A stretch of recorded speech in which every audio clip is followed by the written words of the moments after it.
be shy. At this time, I will introduce you to the local contested candidates that are present. And this is just a stand and wave kind of thing. At the end of the table over here, Dean Hankins. Next to him is Michael Riggs, Karen Liebrick, Dana Bourgeois, I got it, woo! Peter Steffens, Barry Lawson, Daryl Jackson, and Dr. David Colonel. To my right, Vicky, do you want me to say the T? Vicky T. Melcher, Oscar Ochoa, Elliot Goodrich, and Kevin Donovan. Now we will have each candidate give their opening comments. Please give us a little background about yourself and why you're running for office. Please remember you will be limited to 3 minutes each. When I call your name, please speak out loud and clear into the microphone, and your time will begin. The light will alert you when you are running out of time. Please respect the timers so that we do not have to buzz you. So, starting to my left and working the other direction, Council Member 1 candidate Dean Hankins. Is this on? Yes. Okay. I don't have a whole lot to say. Actually, if you've seen this little thing I've been handing out on the back, is pretty much all that I'm interested in letting you know right now. That's my background, 25 years in the Air Force. I had 2 tours in Vietnam, 13 years as a medic, 12 as a physician assistant. While I was a medic, I did spend quite a bit of time in management roles. I was the assistant manager of emergency room, manager of our ambulance service for the hospital, and manager of medical surgical inpatient ward. In those roles, I dealt with policy decisions, budgeting, and with day-to-day management of personnel. I received my Bachelor of Science degree from the University of Nebraska Medical School as a physician assistant, and then worked in many different clinics, including family practice, pediatrics, GYN, mental health, emergency room. Since coming to Moses Lake in 1989, I've worked mainly in pediatrics and family practice. My time in the Air Force management and in the practice of medicine in the Air Force and in Moses Lake has given me a wide range of skills to call on. Skills that I think would transfer well to City Council. The election, and again, this is basically all on my card. The way I see this, I'm sure you've seen my sign saying I hate politics. That wasn't a joke when I put that sign out there. There's a disease, and I call it politics. It's highly contagious, it's not life-threatening, but it can do weird things to your mind. It can play tricks on your ego and make you think you're a lot more important than you really are. Egos are powerful things. They can lead us into believing we're more important than the position we're in. It can tell a person they're irreplaceable, crucial, and make them believe they should do whatever is necessary to retain their position. But once a person believes that, it's impossible for them to serve honorably. I'll never catch that disease because I won't get mixed up like so many do and see myself as in a position of power or influence instead of a position of responsibility. When I'm on the City Council, I'll be important to you only in how well I fulfill that responsibility, and not only to those who vote for me, but all the citizens of Moses Lake. I have to represent everyone, or it's all wasted. I am Dean Hankins. I do hate politics, but I'm running for City Council because I love Moses Lake. Thank you, Mr. Hankins. Our next council candidate for position 1, Mike Riggs. First of all, let me thank you for giving up your evening to come to the forum and to learn a little bit more about us. I'm a 20-year resident of Moses Lake. I'm a retired school administrator. I hold degrees from Washington State University. I saw a cougar sign or two come in the room. I'm running because I have a spirit of volunteerism, and I think I've got a skill set that will serve our City Council well. As just a framework of my beliefs, I want you to know that as an elementary principal, we started each day with a creed or a code. And I've taken from this code the idea that every community member here has a right to feel safe, supported, and valued. Safe in your person and your property. Supported in your ambitions and your goals. valued for your presence and your contributions. These goals are achieved through mutual respect and through individual responsibility.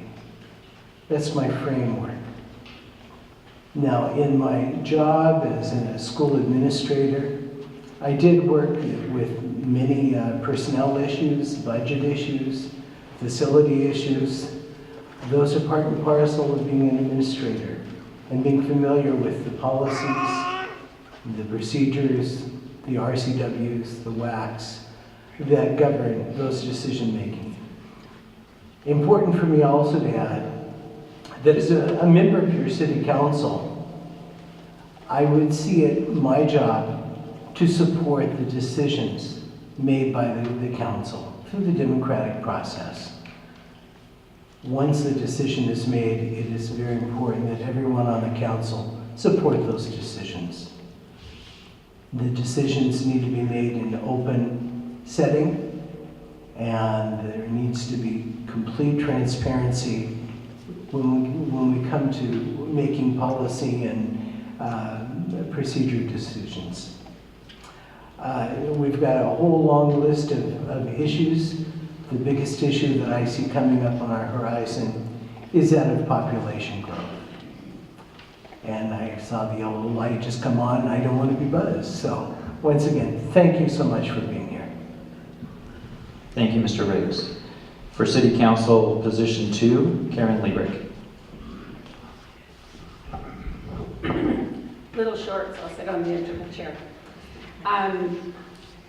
Thank you, Chamber, for providing this forum. I thank you all for coming this evening, and especially for the sponsors that made this possible. I've been in Moses Lake for over 56 years. I grew up here. I attended all of my education here in Moses Lake, and also raised my family here. My husband and I own a small business in town, so I know what it is to live within your means. I believe that is what we need to do in our city as well. People are asking me why I'm running again. This is my completion of my second term, and hopefully I will have a third if you so deem that. Moses Lake is a resilient town. It is amazing. It's gone through many ups and downs in the 56 years I've lived here. We've had closures of the air base. It thrived afterwards because there were people that were willing to take chances and make it prosper as something totally different than what it was intended for. We saw the ash fall. That was an amazing feat to overcome, but we did. We have seen closures of large factories that would have devastated most communities. Every time this town picks itself up by the bootstraps and it moves on. We've had a economy that has been difficult since the recession that the whole nation had experienced. We are picking up our bootstraps again, and we're moving on. And we as a city, I as a city council person rather, want to be a part of that moving on. There is inflation all around us. It not only hits us in our own budgets, but as the city as well. And I think that's something that needs to be addressed, that we have to be realistic about what we can afford and what we cannot afford. We have to be innovative on how we run our departments. And one thing I can say after almost 8 years of being here is you want to see someone really work hard, go out to the sewer department. They make sure that you have clean water. And so I see my light going on, but thank you. Thank you, Mrs. Liebrick. For City Council Position 4, Dana Bourgeois. Hello, my name is Dana. A little history about myself. I've only lived in Moses Lake for 10 years, but I am very proud to live here. It's a very beautiful city. It's strong with You know, our parks and recs are absolutely amazing. This is a wonderful place to live. I'm running for city council because I believe a fresh set of eyes and ears can benefit our community. I'm here to listen, and I'm going to keep this nice and short and sweet for you guys. I want to help better the city. This is an amazing city. It's beautiful. This is where I've chosen to raise my family and live here and work here. And I would hope for your vote. Thank you. Thank you. For City Council Position 4, Peter Steffens. Hello, good evening, everyone. I'm Peter Steffens. I've lived in Moses Lakes for about 20 years, and if elected to City Council, I would do everything in my power to work with key business leaders and organizations to bring more economic boost to the Moses Lake town. And what I would want to do is improve the area where Adel Building Supply is located and get a market such as a Pybus public market like in Wenatchee to be there. I think that would be awesome to bring a lot more economic output to this town. I graduated from Gonzaga University in 2007 during the Great Recession, and today I'm a businessman. I own a shoe shine business, and I'm also an insurance agent, and among other businesses I do as well. Pretty active, have my hand in a lot of things, so feel free to talk to me anytime about how to improve this town. I'm always looking out for new ideas, such as people want more franchises, like perhaps a Red Robin, or more in the movie theater with interesting stuff to watch. So there's always a multitude of ideas that the public can bring forth. Just talk to me and I'll do what I can to make it happen. Thank you. Thank you. Also for City Council Position 4, Barry Lawson. Good evening, one and all. Thanks for coming out. Thanks to the Chamber and the citizens for spending your evening here. Like announced, I'm Barry Lawson. I'm a homeowner and a small business owner here in Moses Lake. I love Moses Lake because it is a small town, yet it has some great services and awesome recreational opportunities. Are you happy? There's that I was warned about. Are you happy with our current community? The way I see it, we all have three choices. You can choose the community that you want to move to. You can start your own community, or you can help transform our existing community into that community that you want to live in. I'm choosing the latter. My initial priorities are to dig into the budget to figure out what is and is not necessary. Managing growth is another priority. There are people that comment that they don't want growth. Growth is inevitable.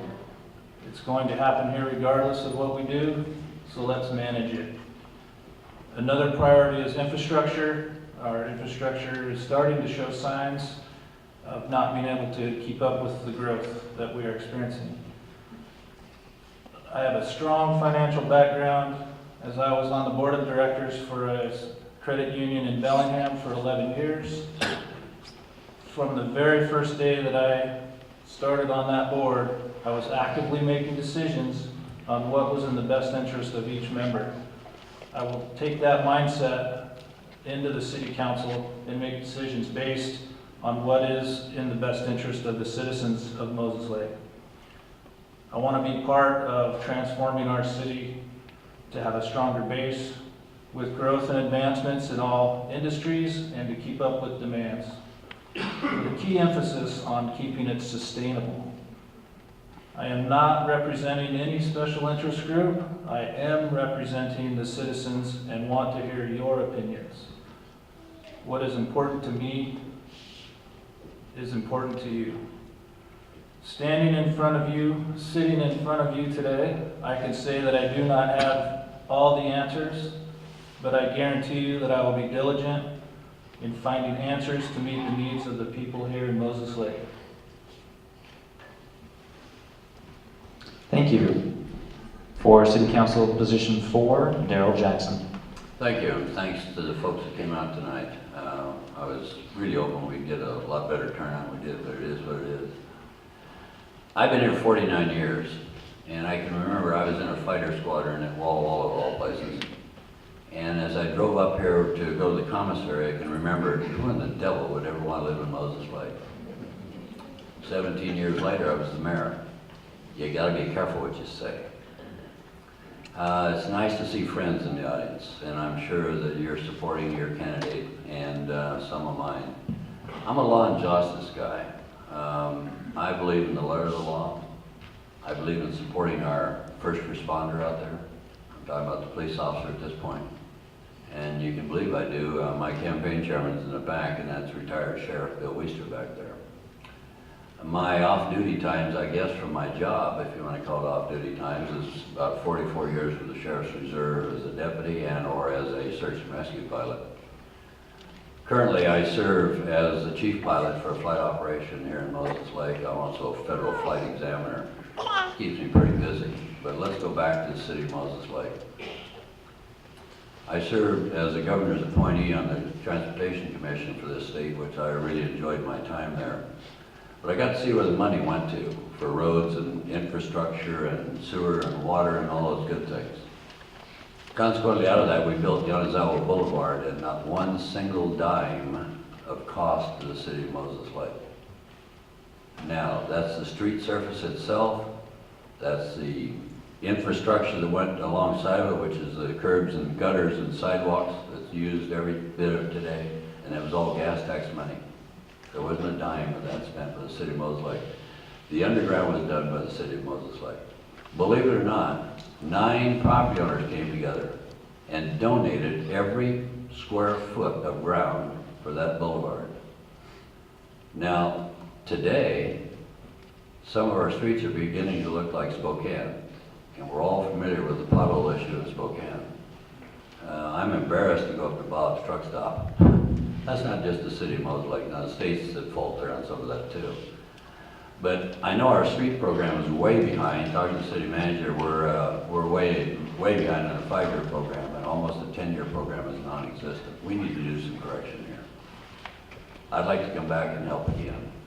I think it's part of my job. Thanks, Robert. Thank you.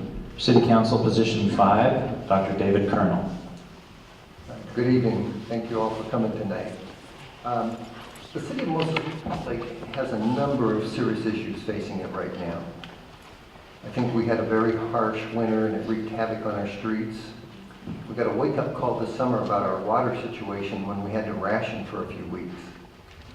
We have police and fire positions that aren't filled because of our budget constraints.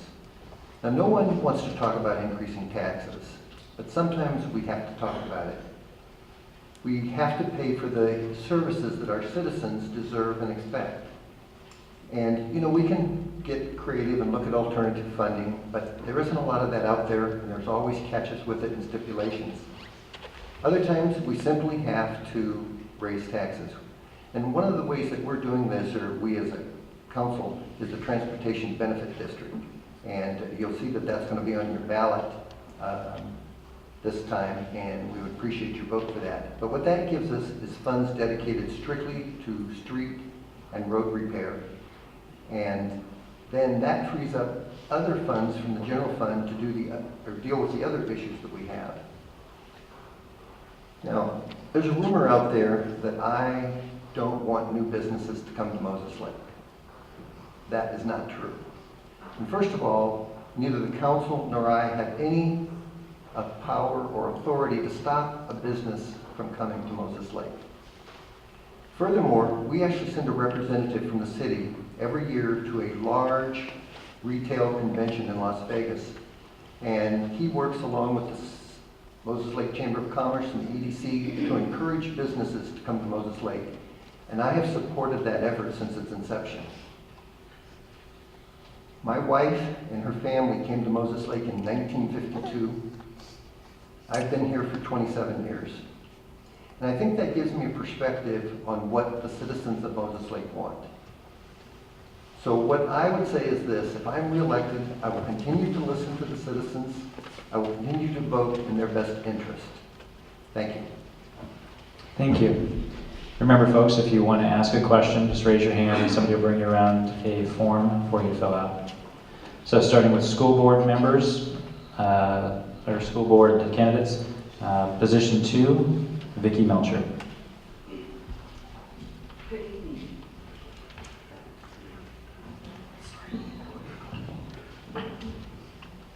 Okay, good evening. I am Vicki Melcher. I am a wife, mother, and grandmother. I've been a resident of the area since the age of 1. I graduated from Odessa High School. I later received my bachelor's degree in special education with a K through 8 regular ed endorsement and my master's degree in counseling psychology with a school endorsement, all from Gonzaga University, graduating magna cum laude. My passion has been teaching, and I've taught in both the public and private sectors. For the 16 years that I taught all grade levels. The last 5 years being in the special ed department at Moses Lake High School, and 2 of those years I was department head.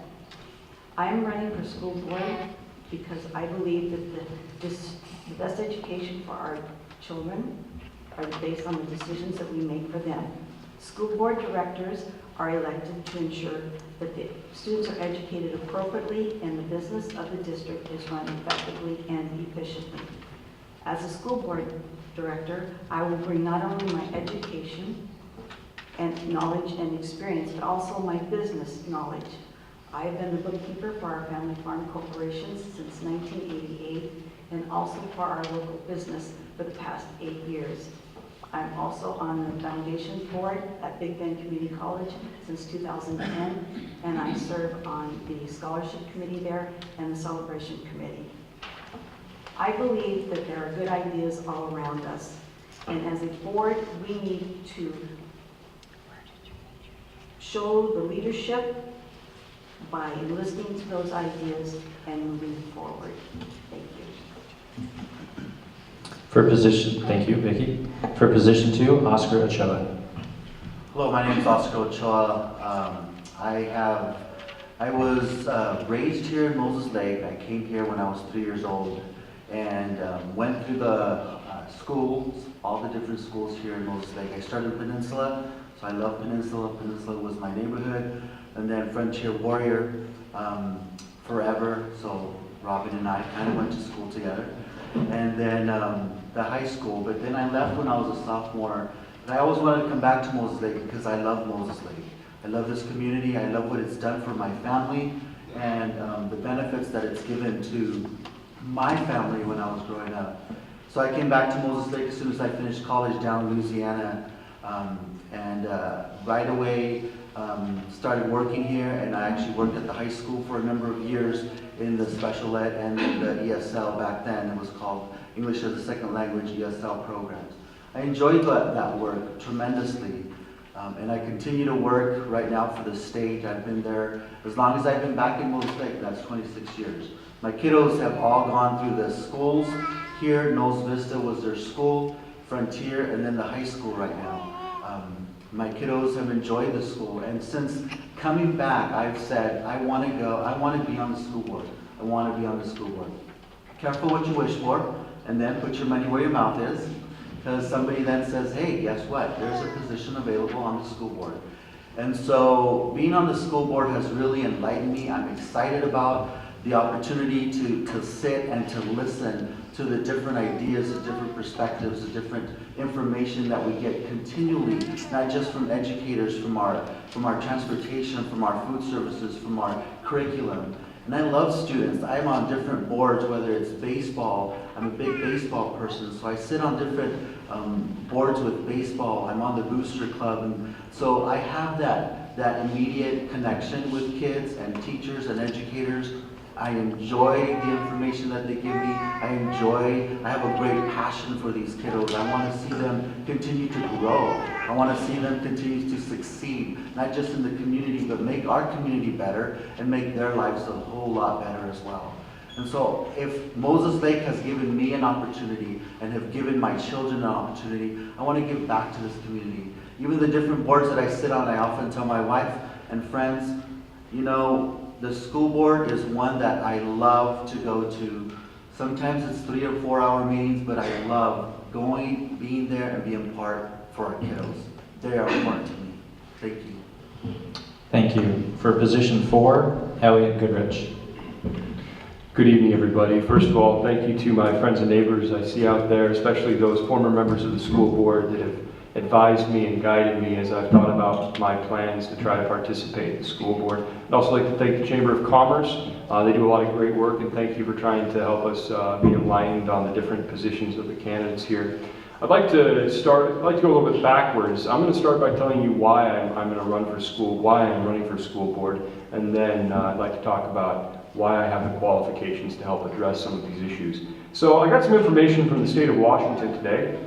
They've recently compiled their statistics for the 2015 and 2016 and the 2016-2017 school years.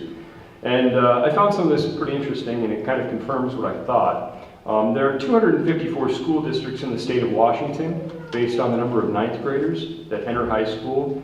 Our graduation rate puts us at 213th. In fact, we are the 44th largest school district in this state, and there's not a single school district that has more students that has a lower graduation rate than we do. If you take our 10 closest peer schools, in other words, the 10 closest school districts by population of 9th graders that enter high school, we have an average of 7.4% lower graduation success than our peers do. And to me, that's not acceptable. This is a great community. My family's been here for generations. My great-great-grandfather is buried in the cemetery here, and that is not good enough. We can do better. You add on top of that the commotion, the problems we've had around this bond. We can do better. There is a better solution than dividing our community. The people here that have talked about our school district have talked about how much they love their schools, and they've all talked about Moses Lake High School. I went to Moses Lake High School, and I want my girls, my 2 young girls, to say they went to Moses Lake High School. We can make that happen. We can solve our overcrowding issues. We can do it in an affordable and responsible way, and I can make that happen. I can help that happen. I'm the 5th generation to live in Moses Lake. My family came here when the water came, and we've been farmers ever since. I left the farm for a time. I went out and got an education. I went and got a bachelor's degree and then a master's degree from the University of Washington in business administration. In addition to my farm, I've owned a business in Moses Lake that sold farm equipment. I understand what it means to pay taxes. I understand what it means to meet a payroll. And I want to take that type of experience, that type of insight, and apply it to our school district. We spend close to $12,000 a year educating our children, and I think for that kind of money, we can do better than last place out of the 44 largest school districts in this state. Thank you. Thank you. For position 4, Kevin Donovan. Good evening, everyone. Excuse me. I appreciate you being here tonight. I'd like to thank the Moses Lake Chamber of Commerce, the Columbia Basin Herald, the Venue Magazine, and KWIQ Radio. I'd also like to thank the individuals that are here on the stage with me. I know what a challenge it can be. I also know the courage and the passion required to serve this community. We have a wonderful community, and it's a lot of work. It's a lot of work. I'd really especially like to thank my wife, Colleen, and my 5 children. Without their constant support, my service on the Moses Lake School District would not be possible. We've called Moses Lake home since 2000. Our 5 children are in the schools, in elementary, middle school, and high school. We kind of cover the gamut. A brief history about me. After graduating from the University of Tennessee with a bachelor's degree in finance, I spent more than 28 years managing multi-million-dollar retail operations in Tennessee and Washington. 3 years ago, I moved into the agriculture industry as a financial and operations controller for local companies. Combined, I have more than 30 years experience in the business world. Throughout my career, I've hired, trained, developed hundreds, if not thousands of individuals, and I am well versed in the areas of budgeting, financial management, personnel management, negotiations, and leadership. From 2005 to 2012, I served on the Moses Lake Chamber Board of Directors. In 2006, I began my volunteer work with the Moses Lake School District, serving on the Long Range Planning Committee and the 2007 Bond Committee. Once this work was completed, I had a strong desire to continue to serve the children of Moses Lake. And I ran for the position I hold today as the director on the Moses Lake School Board. As a member of the school board, I recognize and appreciate that the citizens of Moses Lake are entrusting me with their children. Over my 8 years on the school board, the great community of Moses Lake has faced many challenges and opportunities for improvement. We have been challenged to keep up with the ongoing overcrowding that faces our schools.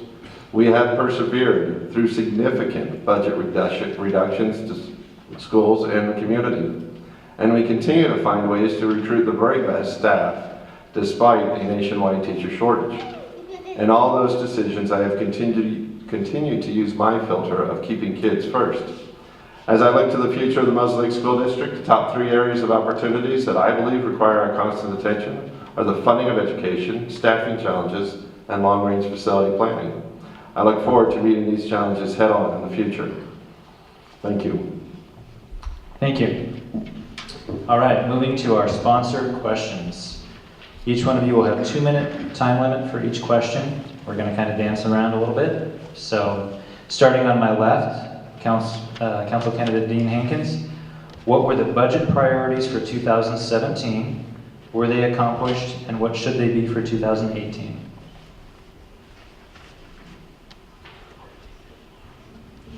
Good question. First of all, I'd like to say that if you listen to what's been going on up here, I think that this city should be proud of the qualification of the people up here willing to serve the city. The budget, when I look around, it's checkbook 101. They, in this city, have been spending money in the past that they didn't have. They're borrowing from one fund to the other fund to keep things going. I don't think that's how you do things. I don't think that's how you manage money. I look at 3 things when you think about any project. First is, what's the upfront cost? What's the money? What's the secondary cost? Maintenance. And what are not going to be funded because you did that? So I think you can see the streets things that aren't being funded because money's been spent elsewhere.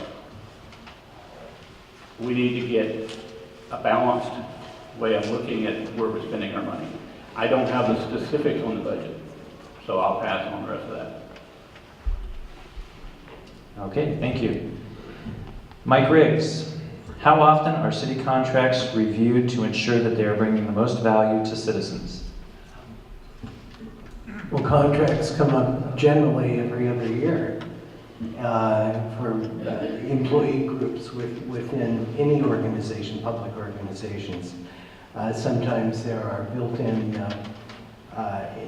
improvements in pay rates tied to consumer price index and so forth. But the terms of the contract cover, the conditions of work and the length at which the contract will be in effect. Now, we have some essential services here, in particular fire, ambulance, police, and so forth, which must continue even during the negotiations of a successor agreement. So, in that regard, we're constantly aware of what the contracts dictate the employer to provide, and the level of service is being scrutinized. Thank you. Thank you. This next question is for you also, Mr. Riggs. What are the budget priorities what were the budget priorities for 2017, and were they accomplished, and what should they be for 2018? Well, I'm not in a position to have the pie chart in front of me, but I can tell you from work in other public agencies that the majority of the budget went to personnel. The cost of salaries and benefits, retirement and so forth are generally the lion's share of a public budget. Whether or not the goals for that particular year were met, I couldn't tell you either. I think without a thorough budget briefing, I would be remiss in trying to surmise what might have been the budget goals.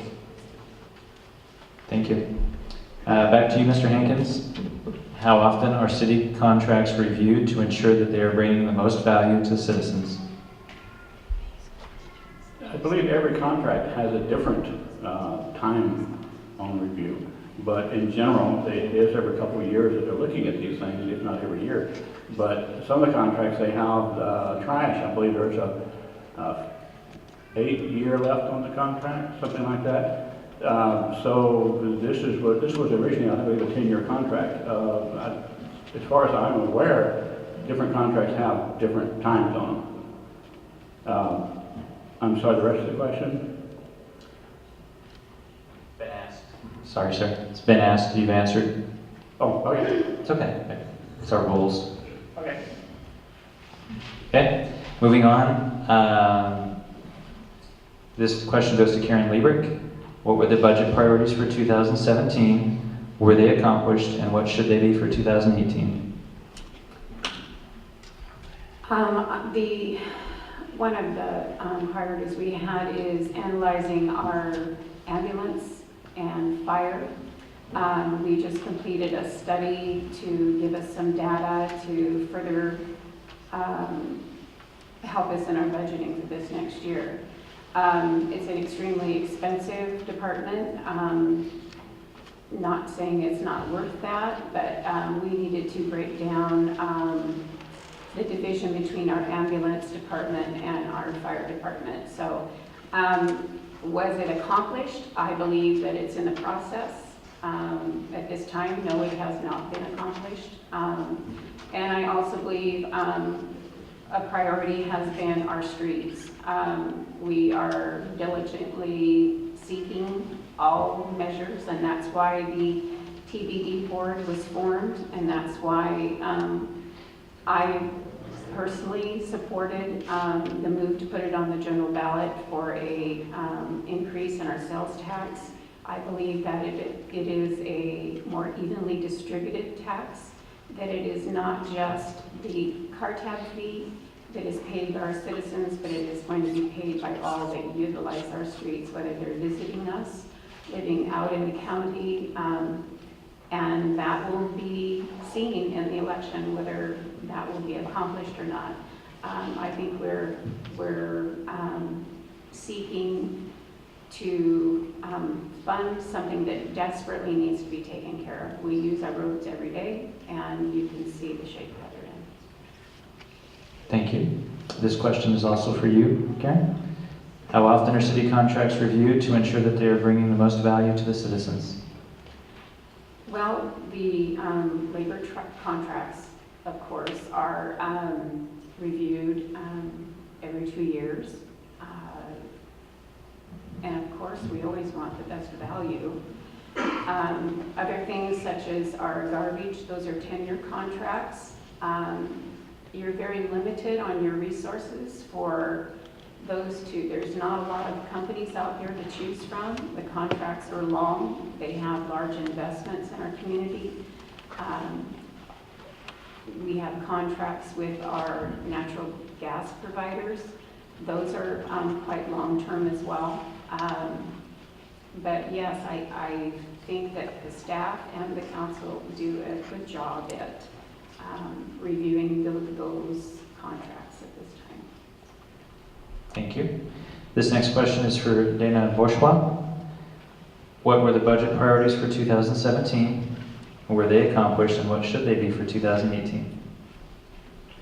So regarding 2017, I'm not familiar with the 2017 budget, but I do believe the 2018 budget should support our public services, our fire department, ambulance, police. It should also support Parks and Rec. It should also support the roads. I mean, we did have a harsh winter, and our roads did get full. Regarding that,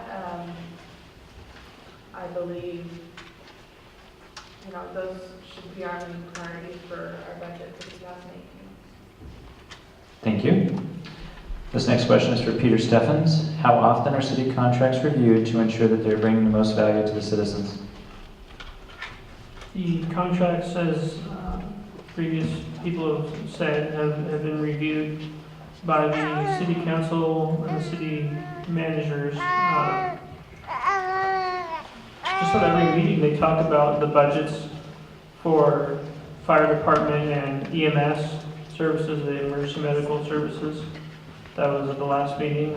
I attended meetings quite often, and the issue of the budget is on the table pretty much every meeting. They're talking about the budget. So it's just about every year, there's always a review of each of the departments, the municipal, the finance, the fire department, the police department, engineering, and Parks and Recreation. So, yeah, thank you. Thank you. This next question is for Barry Lawson. What were the budget priorities for 2017? Were they accomplished, and what should they be for 2018? I'm not exactly familiar, obviously, because I'm not on the council. As Karen was saying, the fire EMS was a big deal.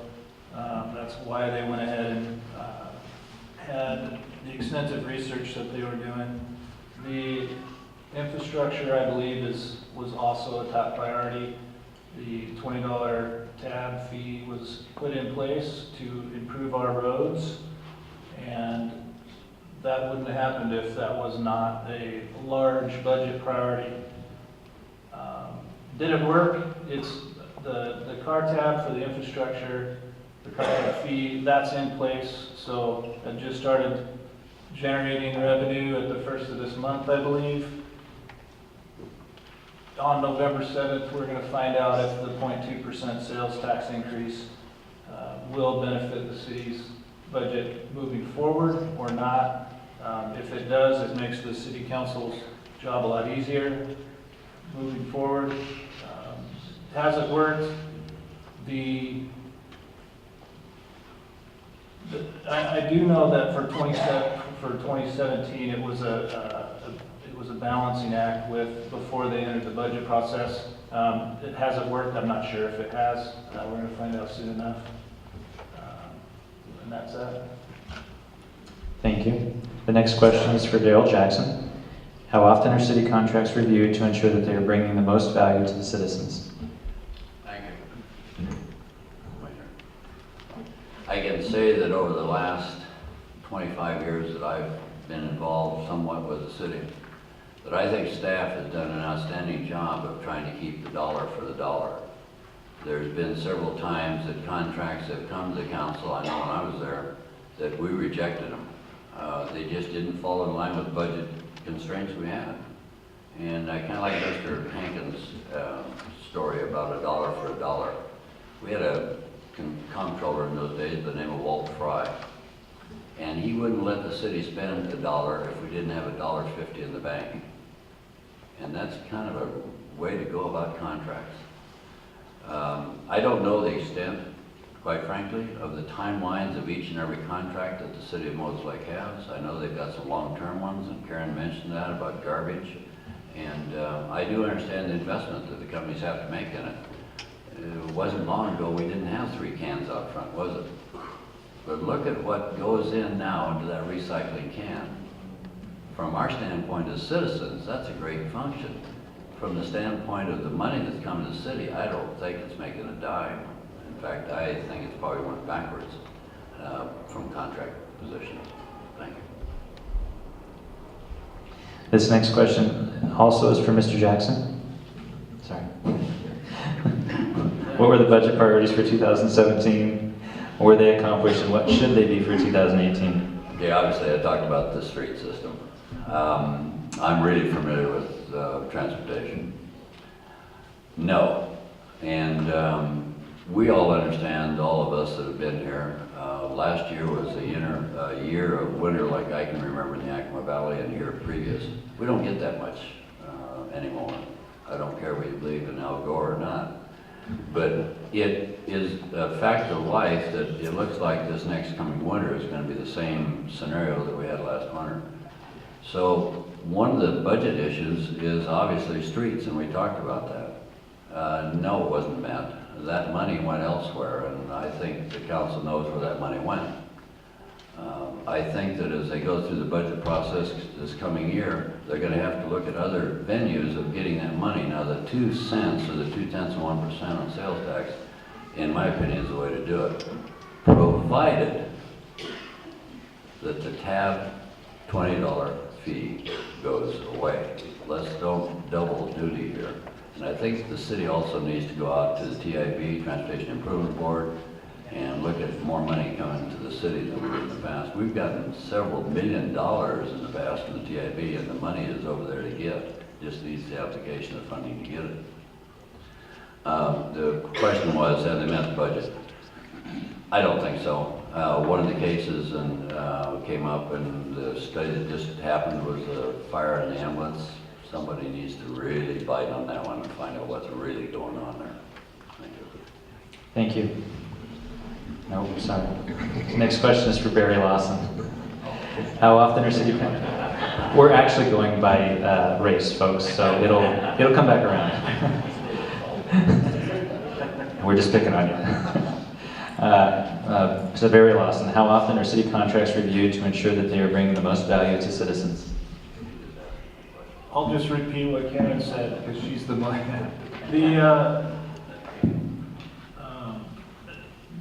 Kind of basing off what Karen did say, there's a 2-year process, there's a 10-year process. The garbage is coming up soon. And my experience with all of the contracts is about 0. So I don't have a whole lot to comment on that. Thank you. Next question is to Peter Steffens. What were the budget priorities for 2017? Were they accomplished? And what should they be for 2018? The budget for 2017, as I listened to the city council meeting last night, was talking about fire department and EMS services. So that was a big part of the budget, is making sure we can fight fires in Moses Lake and Grant County, and providing EMS services to people who need them for travel to the hospital. So were they met? They're still working on it. So you heard Karen say earlier that they're working on it. And if you attend the meetings, you'll know they're still working on it. They had some consultants come in last night that were pretty good at explaining the EMS and fire department needs. One was a fire chief for 20 years, and the other was another expert from Western Washington. So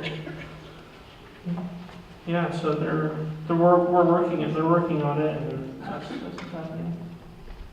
Thank you. Next question is to Dana Bourgeois. How often are city contracts reviewed to ensure that they are bringing the most value to the citizens?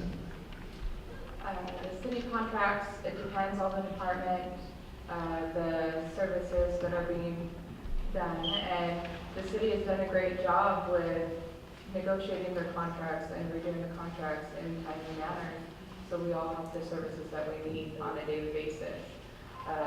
I don't have specifics on yours, unfortunately, but I believe the city's been doing a great job getting the contracts renewed to serve our purpose. Thank you. This next question is to Dr. David Colonel. It's your turn. What were the budget priorities for 2017? Were they accomplished, and what should they be for 2018? Well, going last at this time is pretty much of a disadvantage, because I think everything's been said that can be said. But I think one of the things to understand about a budget is that it's a kind of a living document. Just like at home, when you make a budget for the year, things change. And obviously our winter with snow removal and all the other things that happened really affected the budget. So I think that we have done the best we can with what we've had, and with that contingency coming up that we didn't know we were going to deal with, The other thing you have to remember is that we're required by the state to have a balanced budget, so we can't spend more money than we have. So when these kind of things come up, we have to rob Peter to pay Paul. And I think that's part of the living document that's going on right now. Thank you. Next question is also to you, of course. How often are city contracts reviewed to ensure that they are bringing the most value to the citizens? And again, each contract has a different time span on it. We have some, I don't think we have any that go more than 10 years that I know of anyway. We have the fire and police unions to deal with.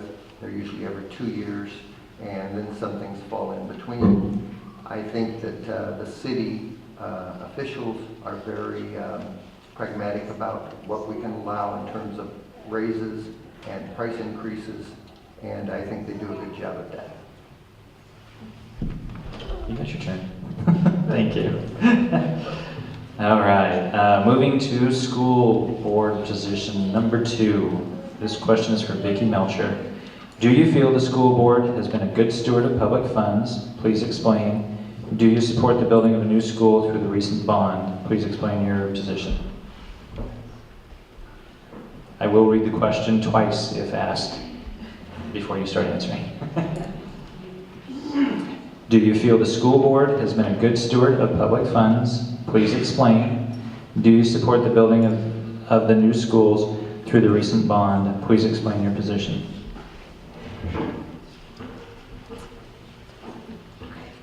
A good steward of public funds. Well, that is a good question. There are a lot of people out there that don't think that they have been using the public funds very well.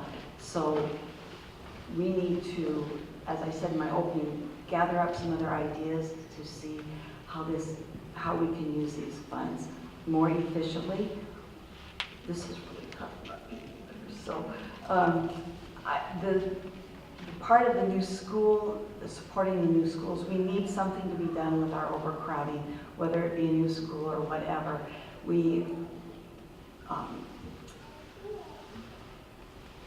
I'm lost, I'm sorry. Okay, are you finished? Yeah. Okay, thank you. This next question is to Oscar Ochoa. Do you feel the district should focus on teaching to the national testing standard or being relevant to today's workplace and teaching the hard skills and soft skills needed in today's workforce? Certainly. Do you feel the district should focus on teaching to a national testing standard or being relevant to today's workplace and teaching the hard skills and soft skills needed in today's workforce?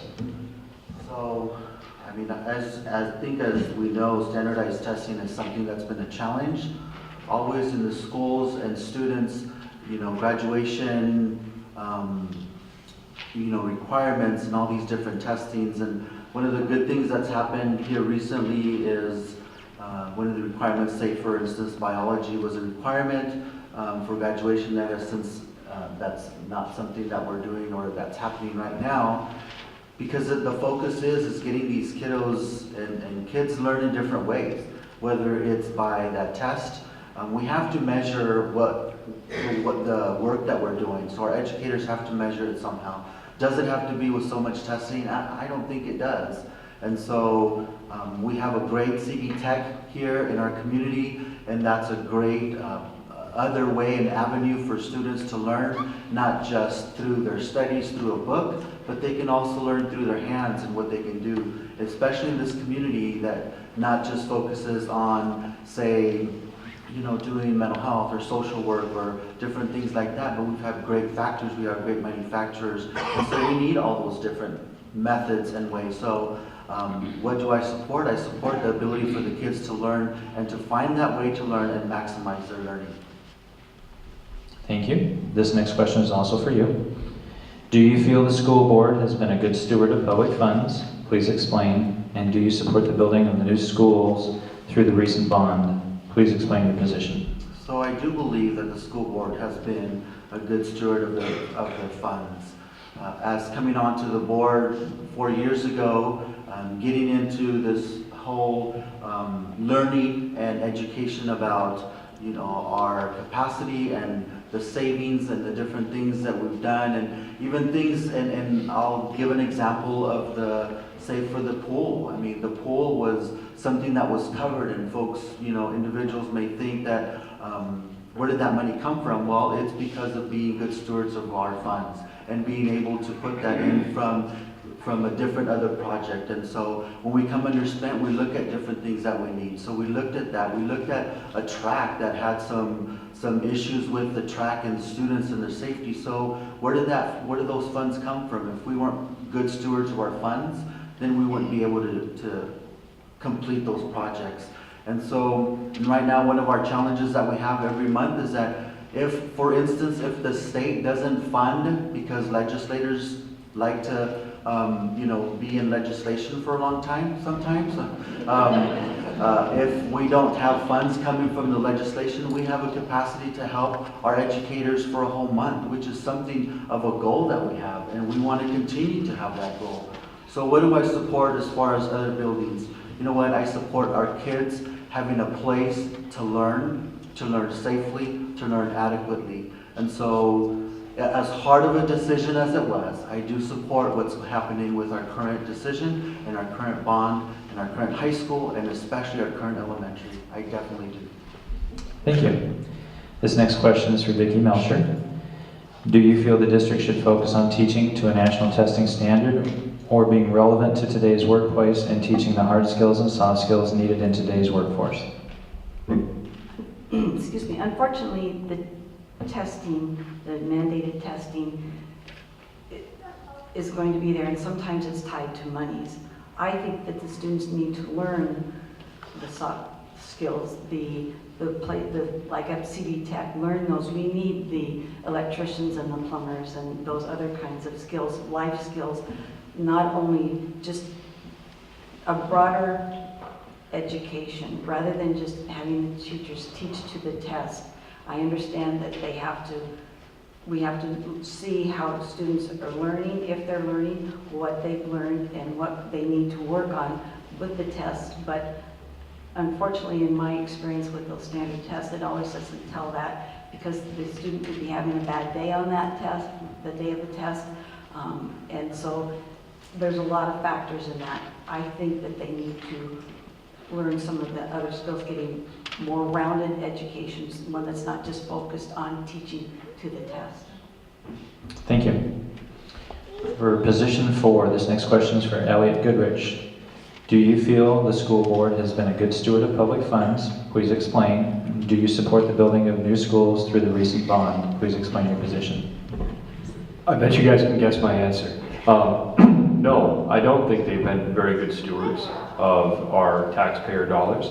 In the last 2 years, the price per, the amount of money we spend per teaching hour has gone up by 15%. Well, I can tell you right now, our local economy has not grown by 15%. They continue to outspend at a rate, the rate of their spending continues to outpace the rate of our growth, and that's not sustainable. I do support building more capacity. We have a capacity problem in our district. Our kids need to have the room and the attention they deserve to learn and to grow. But I believe that we need to focus our attention on building capacity at lower grade levels for a number of reasons. First of all, I believe that the interactions that teachers have with children at a younger age are more influential on that child's outcome than they do at later grade levels. So if we can improve the experience for children at the 4th grade level, I think that's more valuable than improving the experience for a 12th grader. Second of all, it's far cheaper to build capacity the lower the level. So it's far cheaper to build an elementary school than a high school. So let's build elementary schools. Let's hire more teachers. Let's figure out how to improve, to focus on that and take some of the pressure off our high school by maybe moving some of those 9th graders down to junior high, building a 9th grade campus, having another building out back behind the high school where they can still take advantage of the high school resources. There are better ways to accomplish our goals, and we should have higher goals than what we currently have. Thank you. Thank you. This next question is for Kevin Donovan. Do you feel the school district should focus on teaching to a national testing standard or being relevant to today's workplace and teaching the hard skills and soft skills needed in today's workforce? You know, as I listen to that question, and everybody's answered it from a standardized testing viewpoint, but when I consider national teaching standards, I think about Common Core. And Common Core was designed in a way to say that how we teach in Alabama, North Carolina, we should teach the same way, the same curriculum in Washington State. And I'm sorry, I don't believe that that works. There are different demographics throughout our country, and to take a national standard and place that standard in every town across America, it doesn't work. We know it doesn't work. Okay? To address some of what standardized testing, we continually work to minimize standardized testing. However, there are requirements. There are legal requirements that we have to maintain. One of the things that, with the changes in House Bill 2224, it addresses standardized testing. It moves the required math and science from the 11th grade to the 10th grade. It gets rid of the biology exam.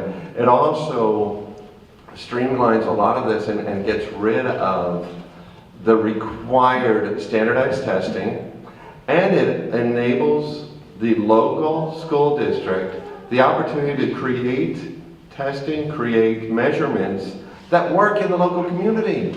So the fixes are there. They've just been put into place this spring and are just being implemented.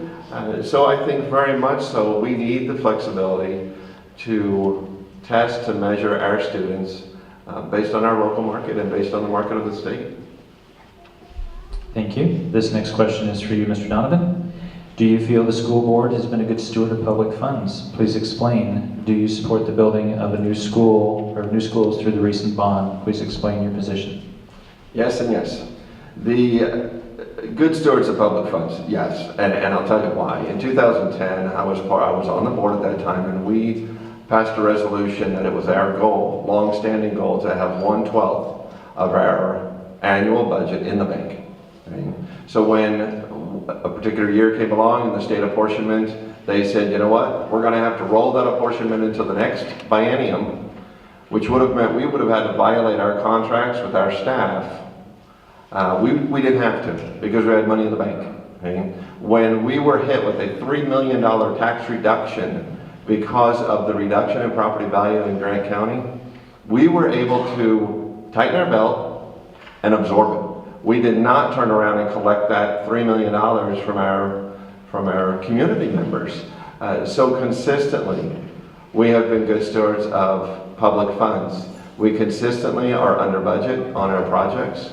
We have been able to do more with bond funding than what we initially planned for because of the being good stewards of the funding.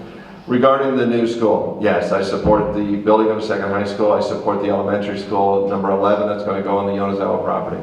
I very much support this. We need the elementary space. We have talked to our community repeatedly.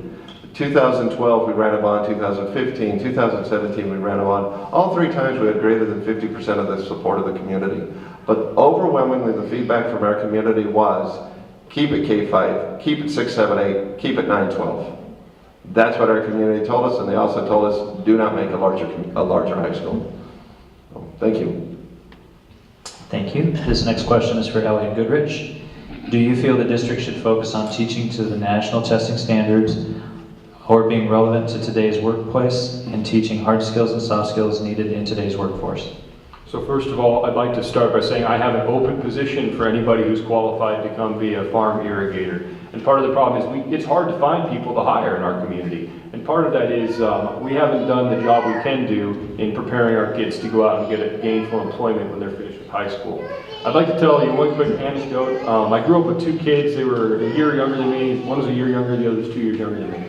Both kids struggled to read. And because they struggled to read, they struggled in school. And they felt that. And they had self-confidence issues, and inevitably they started hanging out with kids who also struggled a little bit. And they found, I guess, relief or comfort in that camaraderie and in doing things they shouldn't do. And they got into drugs, and frankly, both of their lives have been ruined because they couldn't read very well. That wasn't the whole reason, but that was part of it.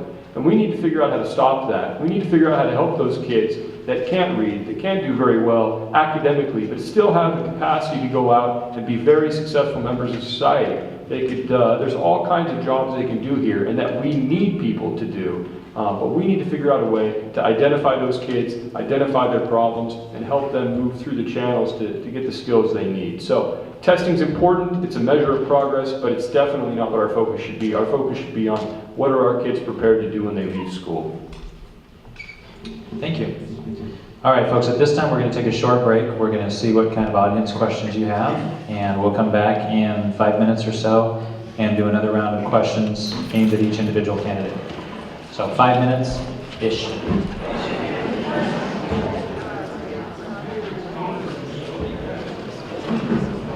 Okay, so we're going to get started again, and we're going to start with specific candidate questions.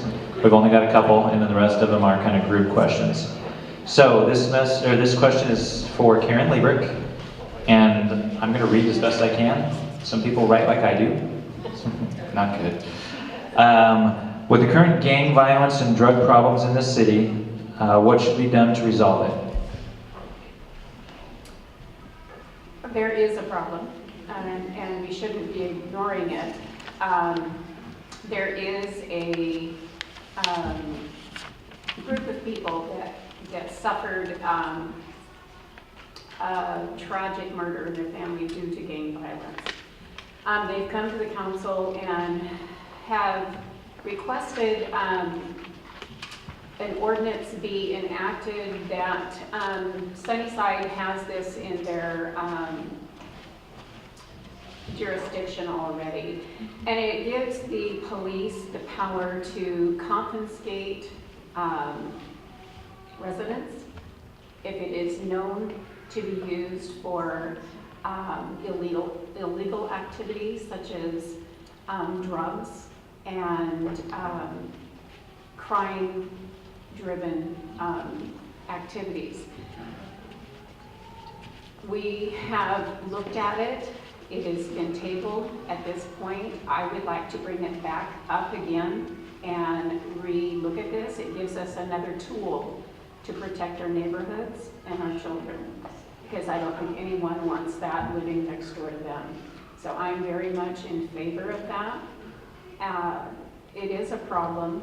It doesn't take much driving around town to see things tagged that no one likes to talk about it, but it is here and it needs to be dealt with.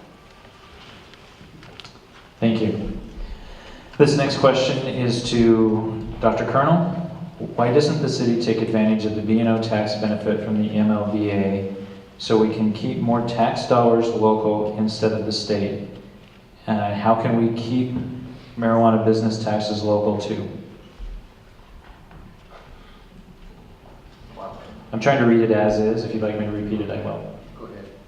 Right. Why doesn't the city take advantage of the B&O tax benefit from the MLBA so we can keep more tax dollars local instead of state? How can we keep marijuana business taxes local too? I'm not even sure how to answer the first one. The second one is real simple. All the marijuana taxes are regulated by the state, and basically they tell us what percentage of that marijuana sales tax that we're going to get. So we have no control over that at all. I mean, we can, talk to our representatives, our senators, but other than that, we have no way of changing that those funds. Thank you. Okay, this next question, and the way we're going to handle the rest of these is they are pretty much directed to the position itself. And so we're going to throw the question out there, and any candidate that wants to answer it can or pass, if you'd like. And remember, this is not a debate. You're not trying to rebut what someone else says. This is your opinion. School board candidates, what is overcrowding? Can you put a number on it? Anyone that wants to answer? Raise your hand. Be a good student. I'll take a stab at it. Mr. Donovan.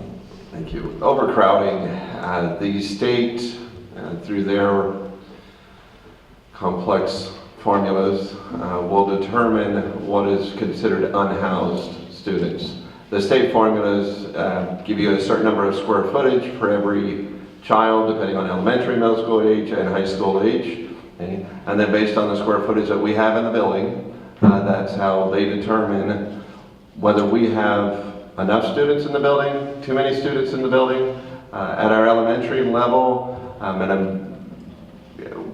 based on the most recent numbers, I believe we are over capacity by a few hundred children at the elementary. Our capacity at the high school, going back 2 years, it was at 129%. 129% of the state's accepted capacity for the high school. And that was 2 years ago. We haven't gotten any smaller, folks. Our district continues to grow. We're up over 8,500 children now. We were able to alleviate some of the overcrowding problem at the middle school by converting Columbia Basin Secondary School to Endeavor Middle School. So the middle school is actually in great shape right now. They are, I don't know the exact number, they're pretty much at capacity, but we've got a little bit of room there. We are in dire straits at the elementary. 5th grade from Lakeview and Garden Heights are in 3 double portables over at Chiefmo Middle School. So the 5th graders start their day at Lakeview or Garden Heights, and then they are bused after specials to the Chiefmo campus, where they finish out their day, and then they're bused back to their home school. My kids there. Right? Moving a great band is always a short-term fix, and it's not ideal, but unfortunately sometimes we just don't have a choice, and that's really what we were faced with this time. Thank you. Elliot? Yeah, so obviously overcrowding is determined by the state. There's a formula. But when I was teaching, so when I went to UW, I'm pretty stingy and I didn't want to borrow a bunch of money to pay for my master's degree, so I taught accounting to help pay for my education. So I had 150 students per semester, and I was responsible for teaching them beginning accounting, undergraduate accounting. And frankly, I did it, and it was hard, but they were a lot of successful students. I think I did it well. So I was able to take that class and teach 150 students. So that worked for me. But, 20 kids might be too much for some elementary classes. A lot of it is who's in the class. What are their need levels? How many special education or special needs students do they have? There's a whole bunch of variables. So my preferred answer is your classroom is overcrowded when your students can't be successful. When they can't receive the attention they need to figure out what it's going to take to make them successful and achieve their educational goals, that's overcrowding. Anybody else? Okay. We're going to move over to city council candidates. What importance to Moses Lake are parks and recreation? How can these facilities be funded within current budgets? Raise your hand. I'll take it. Peter spoke first. We'll get to Mike. Peter Steffens. Parks and recreation is very important for Moses Lake's vitality and happiness. People enjoy the parks and have barbecues and go swimming and jogging and all kinds of activities, picnics and birthday parties. So the parks are really important to keep in good shape, and I support our Parks and Recreation managers in doing whatever needs to be done to keep the lawns groomed and the areas safe for use. Thanks. Thank you. Mr. Riggs, you were next. I was so impressed a few months ago when the Port District of Moses Lake produced a little promotional video to try and encourage businesses and people to relocate in our city. And in this beautiful video, there was one feature that kept coming up. It was our lake, but it focused in on the parks, the trails, the infrastructure that really makes a quality component to our community.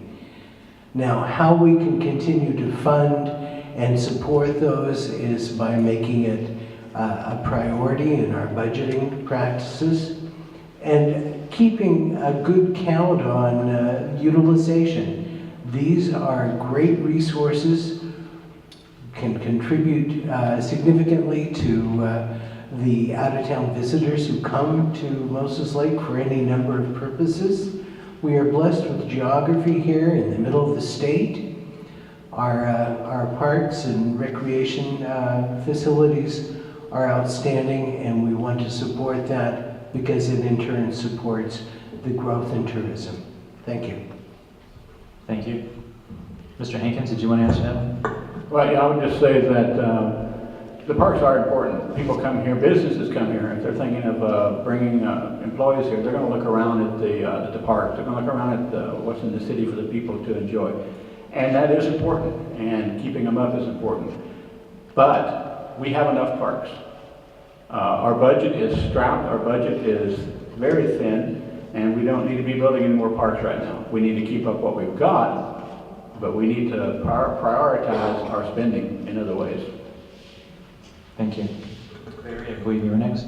Yeah, so the parks, just like Mr. Hankins was stating, that we have enough park property, there's enough land, I believe, in our current city. It's about getting the people out and utilizing it. We just, I was part of starting the dog park here a couple of years back. That was a great opportunity. That did not cost the city hardly any, if any dollars at all. That was a community-based, our community banded together and raised funds to get that park open. There's a lot of economic impact with our parks. I think it's important to keep the direction that we're going in as far as making that a priority over infrastructure and fire EMS or other things. I think there's a balance at this point with our current Parks and Rec and for the future. The community steps up in a large way and has a lot of programs. The Chamber of Commerce does as well. Our office spends a lot of time in the parks and tries to help our community, so I think it's very important. And the budget is, I think, balanced for the future. Karen, did you want to? Our parks are our crown jewel of Moses Lake. We live in a desert community. I think you have to travel far and wide to find a city our size that has as many lush parks as we do. Having said that, I have to agree, we're at our saturation point right now, because when you expand and bring in more parks, you need more employees to maintain them. Our park department does an amazing job with as few people as there are to mow those parks and keep them nice. I think that we need to closely watch expansion, because if we can't maintain, we shouldn't be expanding.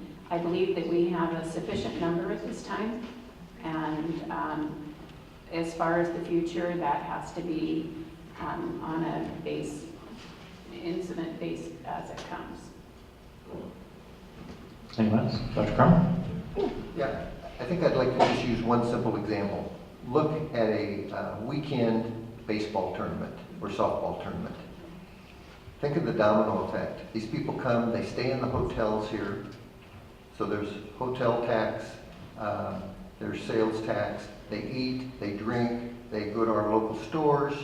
All of that we gain in terms of sales tax, and we obviously charge a fee for any type of tournament to use the parks. So it's a win-win situation for everybody. We have beautiful weather, people want to come here because they know they're going to get to have their tournament, and we as a city also benefit from what we get in return. Okay, we all done? All right. We are going to go to a couple of direct candidate questions that have come in from the audience. So we're going to switch back over to school board. Elliot, why is it your perception that a 12th grader doesn't need as much influence and interaction with their teachers as grade schoolers? That wasn't what I said. What I said was that teachers have an opportunity to have a greater influence on children when they're younger. It's like anything else, like an interest rate. A dollar invested today is going to be worth a lot more in 12 years than a dollar you invest in 12 years from now. And so small changes in children's lives make a big influence. I remember in the 3rd grade, my teacher challenged me with special trivia questions that asked me to think in creative ways about problems. I still remember a question about 2 people getting on a bus, and that helped me my entire life take and look at situations critically. I don't remember a specific instance like that from my high school situation, not that they didn't happen, but that small thing made a big difference to me. And so we definitely need to have teacher interactions, but the fact of the matter is teachers have multiple classes every day at the high school level. Elementary teachers are with those children all day, every day. And that's why I think that when we focus our resources, we need to put our resources where they have the best opportunity to make the biggest impact. That's all I was saying. Both are important. Thank you. Okay, this next question is to Vicki.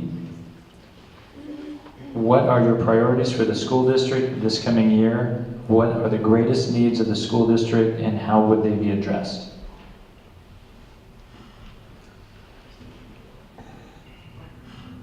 Let me repeat it for you. What are your priorities for the school district this coming year and what are the greatest needs of the school district and how would they be addressed? Okay, my priorities for the school district this year is to help reunite the community and get the community back behind them to help support them. I don't think we can accomplish a lot if we don't have the help of our community. The second part, I forgot. Sorry, we're only allowed to read it twice. Oh, okay. I'm sorry, I forgot the second part. Okay. Okay. So you're good? I'm good. Okay, so this question goes to Elliot Goodrich. What are your priorities for the school district this coming year? What are the greatest needs of the school district and how would they be addressed? It's good to be popular sometimes. I'm not sure this is one of those times. First of all, we need to address the overcrowding issue. Part of that resolution needs to take place with the lawsuit currently that's going to determine the outcome of the bond that was passed. And then we'll see how that turns out. But we need to solve the overcrowding problem because it is a problem. But we need to do that in a fiscally responsible way. Second of all, I think we need to make sure that we are focused as a district on outcomes. And I'm not just talking about test scores, but I think we need to have strong measurement, rigorous measurement of what our students are doing after they leave high school and how well we're preparing them for those endeavors, whether that's college, the military, service, directly to a career or a trade school, an apprenticeship. We need to know what they're doing and we need to know what we're doing to prepare them for that, and we need to hold our administrators accountable for those outcomes. I'd like to see the pay of our administration tied to the outcomes that our school is producing. There needs to be rigorous measurement. That being said, I think our administration is doing a good job. I just think that we need to make sure and have a narrow focus, not a narrow focus, but a primary focus on outcomes. Thank you. Thank you. Okay, so this next audience question is to Karen Liebrick with a question mark. So I'm not sure that means just Karen but I'm going to read the question, Karen. Although there is a shortage of city planners and building and examiners, what is being done to control mobile home parks of bringing in non-code mobile homes? Grape Drive, question mark. Why are they allowed to have trailers parked and lived in year-round? A little confused on the question. Could you repeat that one more time? Sure. Although there is a shortage of city planners and building examiners, what is being done to control mobile home parks of bringing in non-code mobile homes? Grape Drive, I assume, is the specific example. Why are they allowed to have trailers parked and lived in year-round?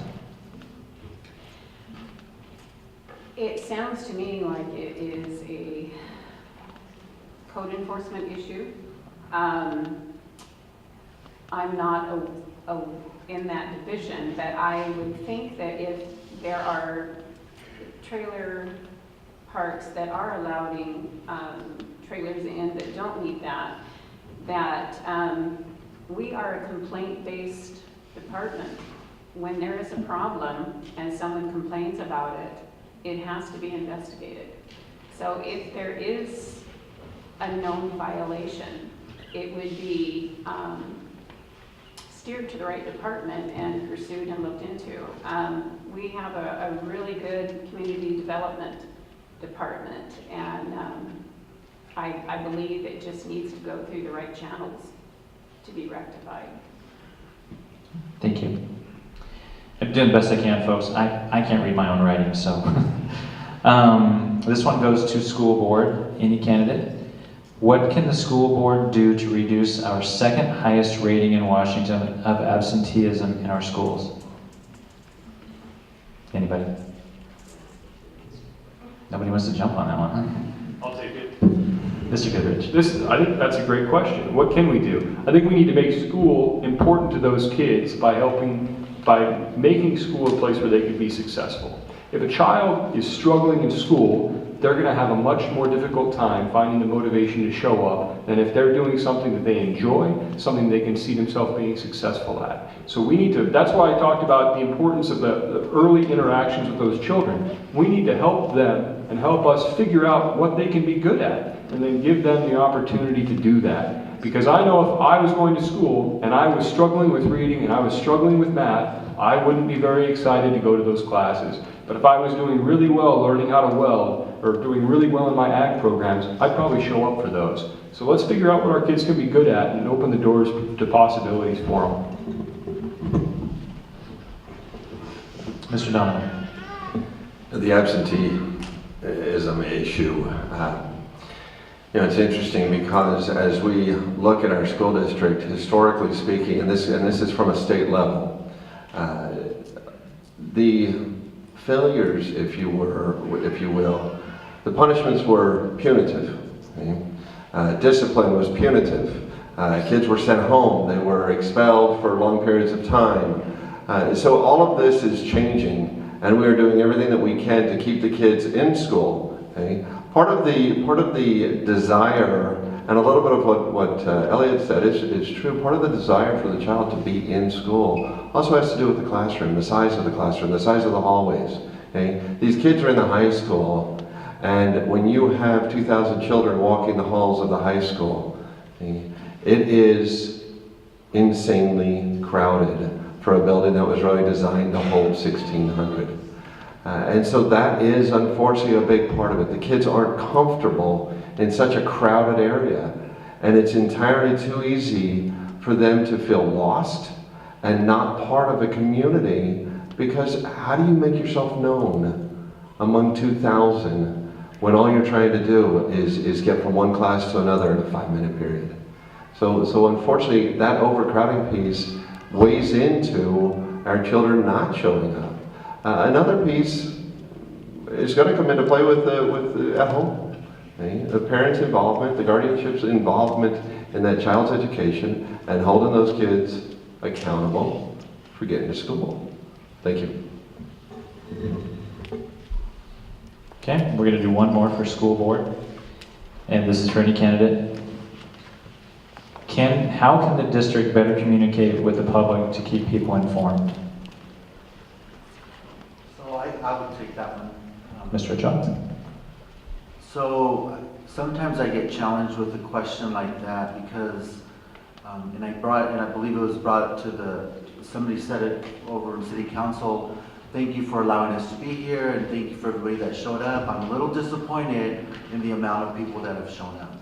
So this was, this is an example. You come to any one of our school board meetings, and we have sometimes 4 or 5 people there out of a community that's as large as Moses Lake.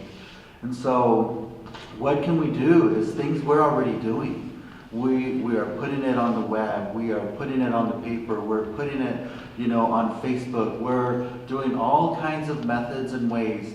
And Mr. Donovan hit on the thing with this whole absenteeism, and it's that community, it's that connection, it's us taking the time to be a part of the kids' lives, taking the time to be a part of our educators' lives.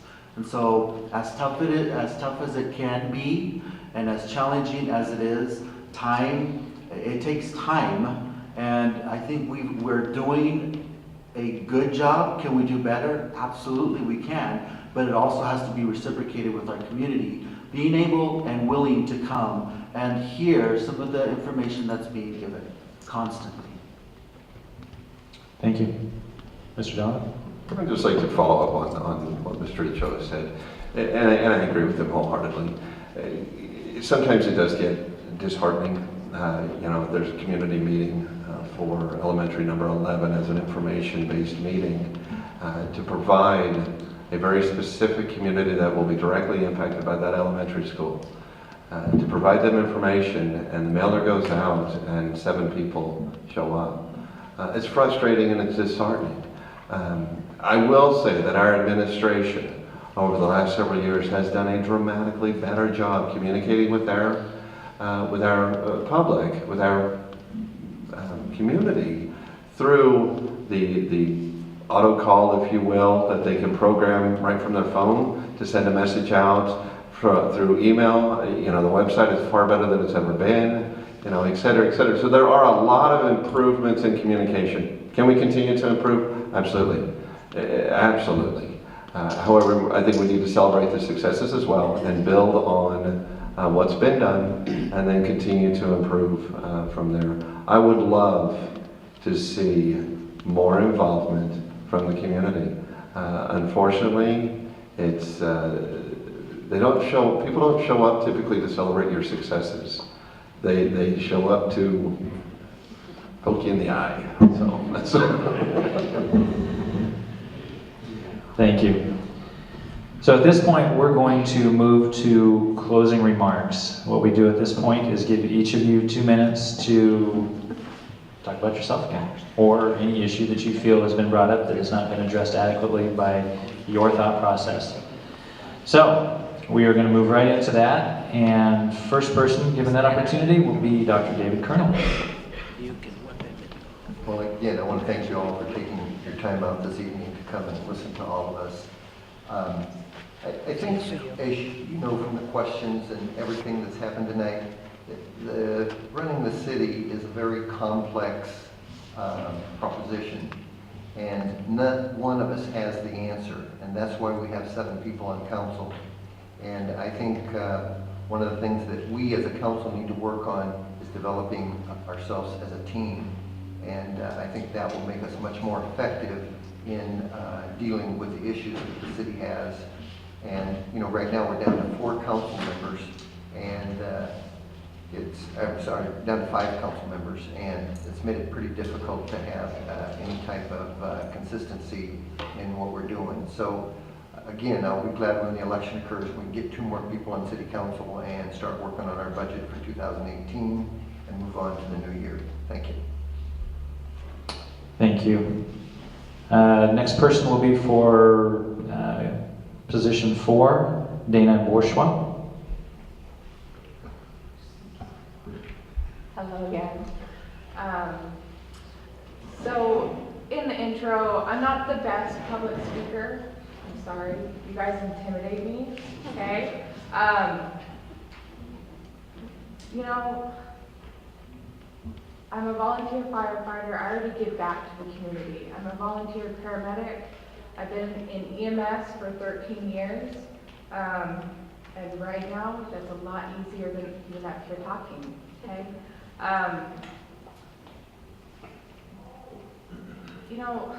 And besides the EMS side, the fire side, we also see the business side, my husband and I. We own a small business.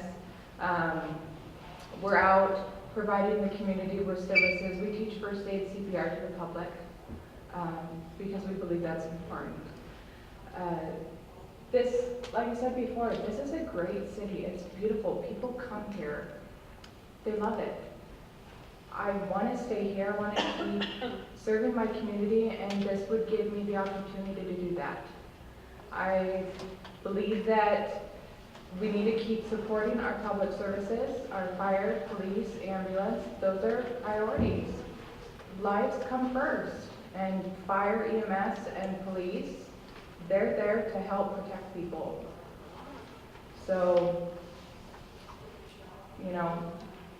those are my priorities, as this should be yours as well. I'd like to thank you guys for letting me talk to you this evening, even through my nerves. Thank you so much. Thank you. Also for position number 4, Peter Steffens. Thank you for coming out tonight, everybody. My top goal to be on the council will be to expand the economy of Moses Lake. Economy is the most important thing we can talk about. If we have a great economy, we can have a higher tax base, and therefore we can pay for more schools and roads to be fixed and our necessary services. So we have an economy, such as more businesses coming into Moses Lake, then we have more jobs, and then we have more public safety is secured. So thank you for coming out tonight. Thank you. For position 4, Barry Lawson. Yeah, no matter how much you read and study, I've been reading a lot of the minutes from the past city council meetings. You get asked a couple questions with these lights and that camera. It all kind of tends to go away from you, but you know, one of the questions was, is the parks adequately funded? It's, you know, every department I think is lacking. Every department wants more money, needs more money. There's a balance that needs to be created. It's been a balancing act for the last couple of years, and hopefully more revenue can be generated, then expenditures can be increased. I mean, it's huge. I think the budget's way larger than I anticipate, but at the same time, it can be broken down into small parts and managed at that level.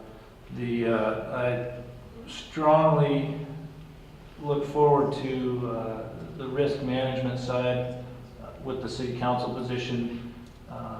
Looking for the future, there's questions, you know, what happens in the next economic downturn? Do we have reserve funds? Is there things along that path? I think there's I don't know how deep the city currently goes into managing risk and having, measuring that. And I think that's an important key with measuring risk as it comes to the future for that. The 30 seconds, best interest. So what's in the best interest of the citizen?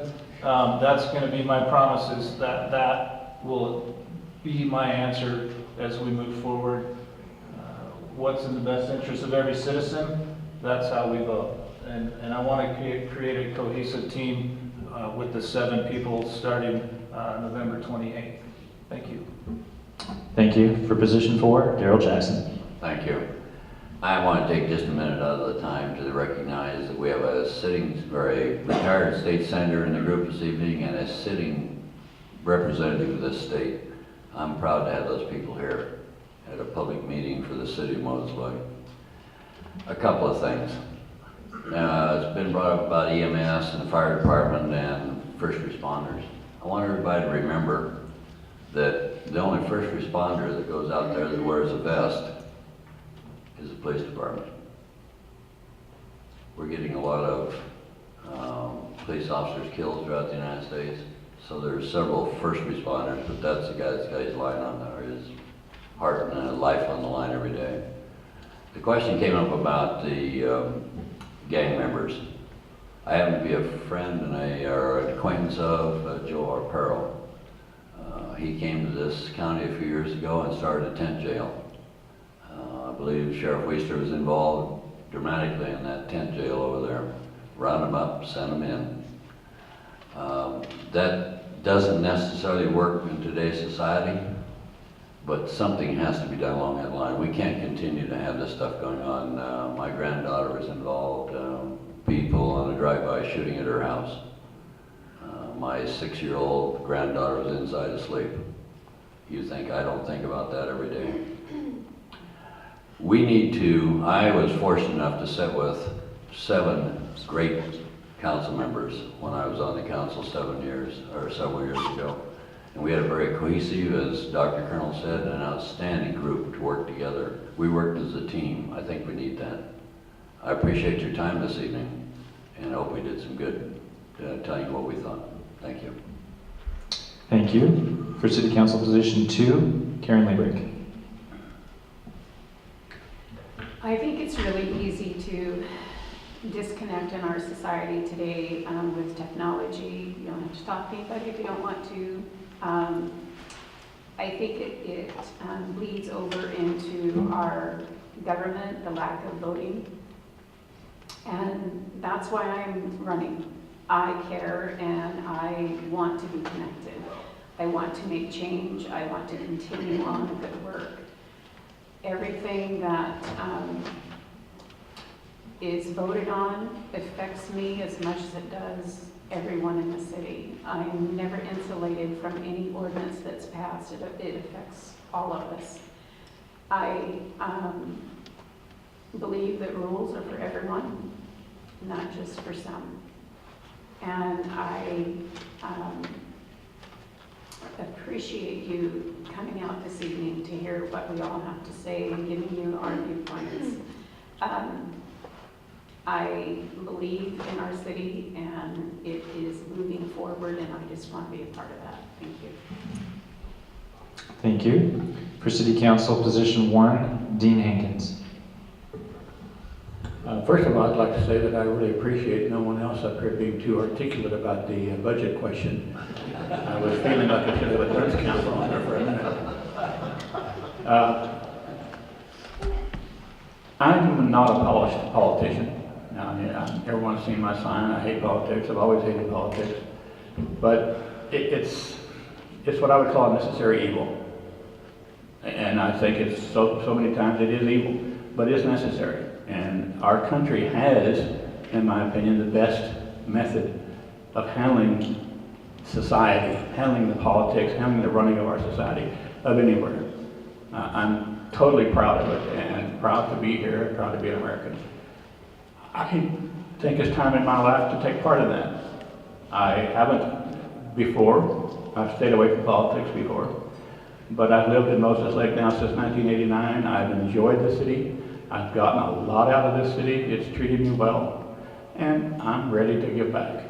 So I'll do my best for you. Thank you.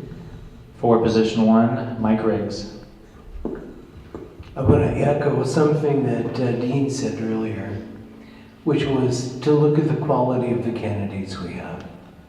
How fortunate we are to live in a community where participation by citizens in leadership and decision-making is how we do our business. That motivates me to be a part of that group, to take an active part. In my little brochure I've got written, it's in the interest of all citizens to be active and involved in helping to improve the quality of life in our community. I'd like to contribute to that process. I'm encouraging all of you, even though you're the choir here I'm preaching to encourage you to get out to vote, to encourage your neighbors to vote. We looked at the primary election a few weeks ago and saw that there was just a small percentage of the eligible voters.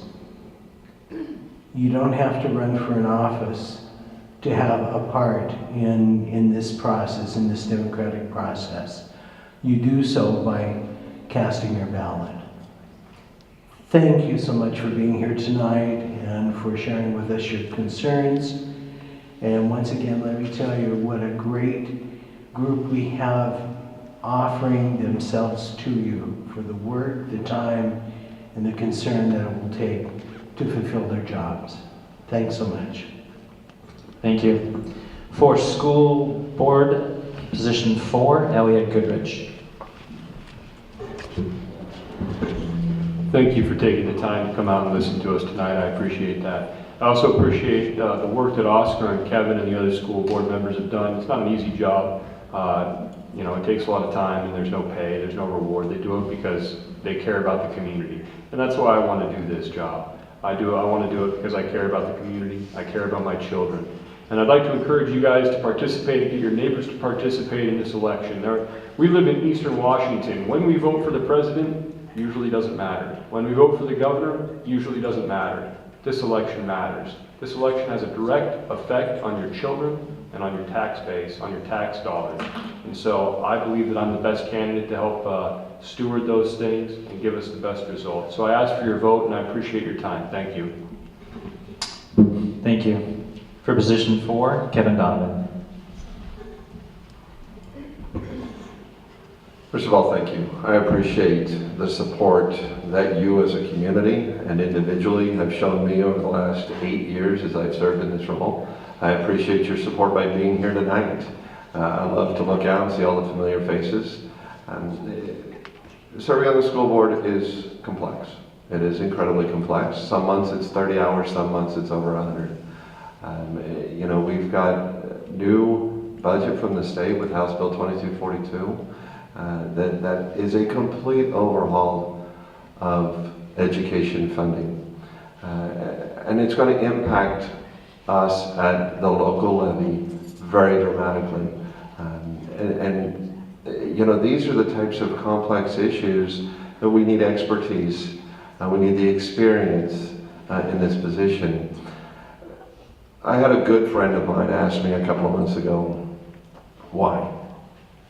Why do you do it? Why are you running again? Why do you serve on the school board? It can be a thankless job. It can be a lot of hours. It certainly doesn't have pay. That's okay. Honestly, that's okay. When I answered him, I looked at him, it didn't take me long. I looked at him and I said, because I can make a difference. I can make a difference in the life of a child. And not just my own 5 children, but all of them. And when I go into a kindergarten classroom and I see a couple of students that have been in our country for less than 24 hours, don't speak the language, and then I see them at the end of the year, and I see what they've accomplished. And that's because of the work that we can do at the school board level and the resources that we can provide. I appreciate your support, and I appreciate your vote November 7th. Thank you very much. Thank you. For position 2, Vicki Melcher. Well, if you've learned anything about me tonight, it's that I failed public speaking in school. However, if you were my students, I could speak to you very easily. So I apologize for that. But right now, I would like to thank you for coming tonight. I would like to thank my husband, Wes, for his continued support. However, I will hear about it when I get home. I would like to thank my children for their support and my grandchildren for reminding me every time we drive by one of my signs. I also would like to thank the supporters of this forum tonight. As a school board director, I will work to unite our community with open and honest communication. That is so important these days. I will bring my experience as a farmer, a business owner, and an educator to the board. With your support, I feel that we can bring the community together, unite them, that we will have a bright future for all of us, students included. Thank you. Thank you. And for position 2, Oscar Ochoa. I think it's been said a few times, but I just want to go ahead and echo it again and just thank you very much for the opportunity that you have given us to allow us to speak into your guys' lives and your ears here today. I'm excited about the opportunity of another 4 years. I've served on the board for 4 years, and I've learned a ton. I have learned so much. Do I know it all? Absolutely not. As I sit at times in meetings and folks are rattling different things off, and I feel sometimes a little bit helpless and a little bit useless. But I have something that I live by in my ministerial life, in my social work life, in my being as a dad, in being a father, being a board person and other activities, and that's, I live by being fat. Now stop looking at my body, okay? And I live by being fat, and I live by being flexible, available, and teachable. And I believe that's what I can continue to bring to the school board. I want to continue to be flexible and listen and hear. I want to be available. I may not have all the answers, but I want to be available, and I definitely want to be teachable. This year we had a tragedy with a young man that passed away here in June. and he was very, very close to my family, very, very close to my son. And I don't want that to continue to happen in Moses Lake. And I want to be part of the solution. I want to be part of the answer rather than being a hindrance. So I appreciate your time, I appreciate your vote, and I hope that I continue to represent you, Moses Lake, in this amazing, amazing district. Thank you very much. Thank you. Well, honestly, I thought you guys were going to be a lot more long-winded with your closing comments, so we are a little bit ahead of schedule, but at this point, we are concluding our candidate forum. I'd like to thank the candidates for choosing to run for office and participating. Many thanks to all of you in attendance. Be sure to vote, encourage your friends, family, and coworkers, and neighbors to do the same. On behalf of tonight's sponsors, we wish you a nice evening. Thank you for coming.